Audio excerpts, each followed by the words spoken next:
the Zos HaBrocha, and this is the Bracha, meaning the Bracha that Moshe is giving Klal Yisrael now is the ultimate Bracha, Zos HaBrocha.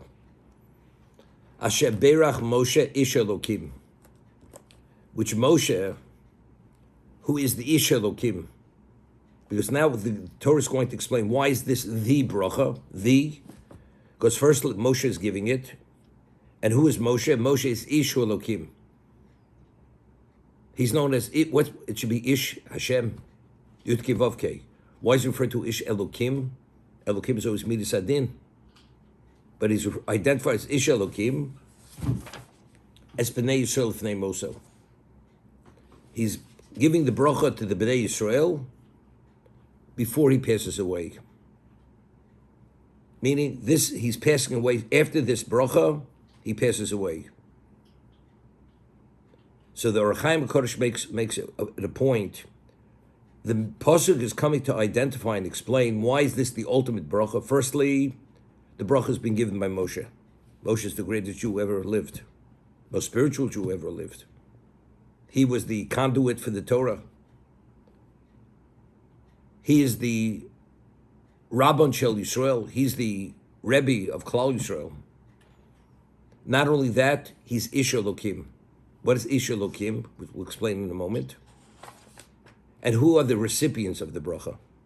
The recipients of the bracha are the Am Hashem. They are the God's people who were chosen to be God's people. So it's in terms of the one whose blessing is the ultimate, as the person who's conveying the blessing, and the recipient is the entity which is the most worthy of the blessing, because we are the Am Hashem. So therefore, the pasuk is coming to flesh out fully why this is the ultimate bracha, because the blesser is the ultimate blesser, as it's explained in the pasuk, because he's Moshe, he's Ish Elokim, and also it's Lifnei Moso. It's before he passes away. We had read that in the Torah that Yitzchak, it says he was concerned that since it was within 5 years of his mother's passing, he summoned Esau, his firstborn, and he says he wants to bless him, also Lifnei Moso, before he passes away, because he's not sure when he's going to die. Is he going to live as long as his father? And a person has to be concerned 5 years before his parent passes away, he may be subject also to die. Or maybe he wasn't sure. Is his mother? His mother lived 127 years. He's within 5 years of his mother's age. Or is it his father? And therefore, he's summoning Esau to give him the bracha for the birthright. Okay? So over there, the Sepharno explains that the concept of bracha is a spiritual concept. The human being is a composite of neshama and guf, body and soul. The soul, the soul is totally spiritual. The body is totally physical. That fuse together and they function in combination one with another. And that's the whole reality of a person's life. It's a struggle between the spiritual and the physical. That's what we're all about. But when the neshama is embedded in the body, there is a little bit of interference, and it doesn't let the neshama fully function and have its effect and impact as a spiritual entity, because it's part of the physicality. So if the bracha itself is spiritual, and the neshama is slightly diluted with the physicality because it's attached, it minimizes the effect of the bracha. So he explains over there that before a person passes away, the neshama already detaches to a degree from the physicality of a person. And because of that detachment, the person, when he gives the bracha in that state, the bracha is a more effective bracha. Because the person has greater relevance to spirituality at that moment than before, when you're fully embedded in the physicality, enmeshed in the physicality. That's the reason why Yitzchak had said to Esau, I want to bless you before I pass away, because now is the most effective time of the bracha. That's the Sifron over there. So over here, the Ohr HaChaim HaKadosh says the same thing, that since this is right before Moshe Rabbeinu passed away, and his neshama was about to depart from himself, as a human being, as a living entity, this was the ultimate moment. Although he's still alive, he's able to give the blessing, and the blessing will be the most effective blessing. That's Lifnei Moso. That's what it says. Why is it Zos HaBrocha? Firstly, is Moshe. Secondly, is Ish Elokim. Thirdly, it's Lifnei Moso. Fourthly, the recipients of the Brocha are the Am Hashem. They're God's chosen people. Therefore, they are the most worthy to receive this Brocha. Because they have the greatest relevance to spirituality. Therefore, the combination of Moshe with them, therefore, this Brocha is the ultimate Brocha. 1 second. So he explains, he cites a Gemara. The Gemara says that the only person who was able to deal with Midas Hadin, even the patriarchs, the Ovos HaKadoshim, they weren't perfect enough that they could deal continuously with the attribute of justice. That's how, because it's so exacting.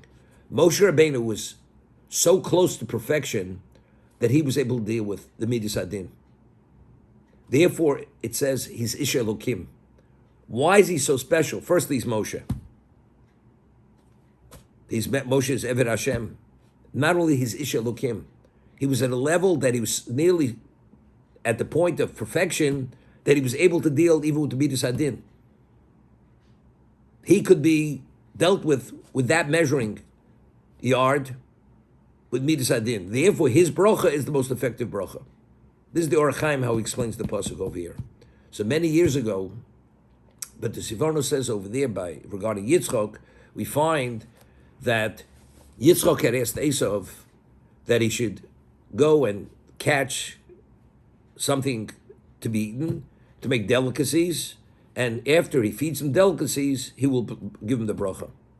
Yet we find by Yaakov Avinu that before he went to Lavan, it says that Yitzchok blessed him, and he didn't ask him to do anything. Just gave him bracha straight away. So he explains that Yitzchak understood there was a difference in Yaakov and Esav. He understood that Esav was not Yaakov. He didn't understand that Esav was a Rasha. That he didn't understand. But the Torah identifies who is Esav. He's Ish Soder. He was a hunter. Yaakov is Ish Tam Yoshiv Holim. He's a person who's fully immersed in Torah. Esav, being the more physical person, he had to be worthy, as special as Yitzchak's bracha was. Yitzchak had to be worthy to be the recipient of the bracha. So therefore, he understood he would have to do the mitzvah, kibbud of, to honor his father and merit to be the beneficiary of the bracha, do that he did the mitzvah of kibbud of. That's why Yitzchak asked him to prepare the delicacies for him, that through that he'd be honoring his father, and that would give him the worthiness to be the recipient of the bracha. Yaakov, being the total spiritual person, he didn't need worthiness. He in his own self was worthy. Therefore, right away, coming to receive the bracha, he had to do nothing, just accept the bracha. Because he had the capacity and he was the level to have that worthiness and capacity to receive the bracha without anything. Therefore, he gave him straight away the bracha, not asking him to do anything. But over here, of course, Klal Yisrael, we're talking about, this is right before they entered into the covenant, they're going to Eretz Yisrael. This is the ultimate level of the most meaningful moment, because now they're going to launch a new level of existence. They're going from a spiritual existence into a physical existence. As it says, when we came to Eretz Yisrael, each person had his own vineyard, his own property, and now we're back into agriculture, and now you're into earning your own living. It's not you're living in the spiritual cocoon with the mun and the Anei HaKavod and the Be'er Shel Miriam. That's coming to an end now. Therefore, especially now, he has to bless them that the material should not impact upon them to detract from their spiritual, but rather it should be an adjunct to their spirituality and facilitate their spirituality. That's why he's giving this bracha now. Good. Jay or Ernie, whoever wants to ask the question. I'll ask. It's okay, Ernie. Jay's the Nachshon Aminadov. He jumps right into the sea. Go ahead. I don't want to use the word cauldron, but it's okay. Here goes. Okay, Rabbi, can you help contrast the brachas that Yaakov Avinu gave all the shvatim that there was issues with each bracha. In other words, some of it was somewhat harsh, if that's